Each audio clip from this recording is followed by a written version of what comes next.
tivemos ali 2 vitórias jurídicas, que eu costumo usar esse termo, acachapante. Tá? Muito marcante, né, da história de Mongaguá. Isso realmente começou lá no escritório, com uma peça, um trabalho jurídico excepcional do Dr. Eduardo Garcia Canteiro, mais que meu irmão, um amigo, meu sócio, um cara que admiro demais. E eu sou sincero, só dei, sabe quando o cara tá cozinhando, você passa assim daquelas pitadinhas de sal assim e tal, mas sal é importante, mas o salgado, temperinho, mas o prato foi todo dele.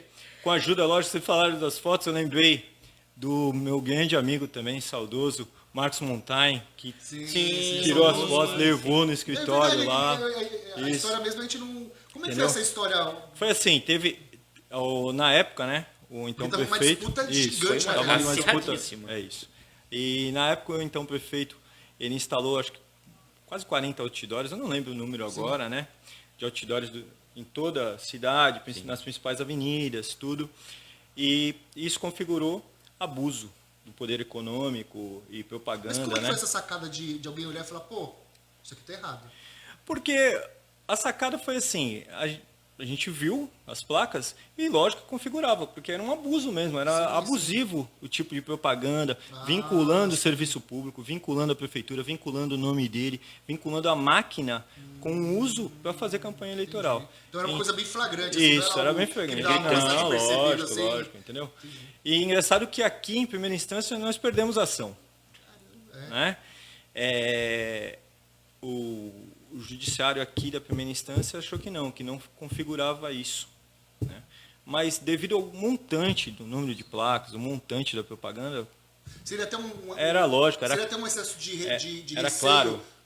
Da primeira instância, que de falar assim, poxa, não vamos mexer nisso, porque será que foi uma questão, um conservadorismo em excesso? Te falar o que foi, eu não posso dizer. Aqui naquela eleição de 2012 para 2013, o judiciário já vinha mudando a faceta dele dentro da figura eleitoral, né?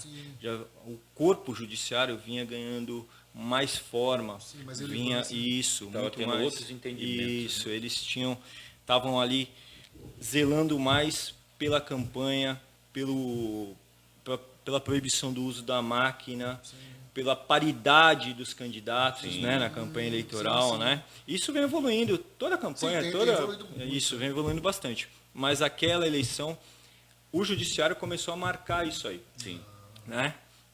E daí quando nós viramos em São Paulo, engraçado que o Arthur naquela época, né, o prefeito que concorreu, ele também estava impugnado na época, ele também não tinha os votos.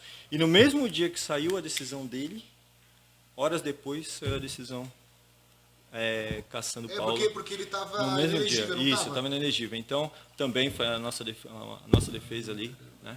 Então, no mesmo dia que saiu a nossa... tivemos ali 2 vitórias jurídicas, que eu costumo usar esse termo, acachapante. Tá? Foi uma virada muito... Porque dias antes da eleição, eu lembro que estava tão acirrado, que o pessoal, não votem no Arthur porque ele está inelegível, né? Virou uma briga durante aquela semana. Não votem no Arthur porque ele está inelegível. Aí ele falava, votem porque está sendo aprovada, está sendo analisada as minhas contas, uma coisa assim, né? Teve isso aí. E assim, isso provavelmente tenha prejudicado a votação, né? Sim, claro. Do Arthur e do Márcio.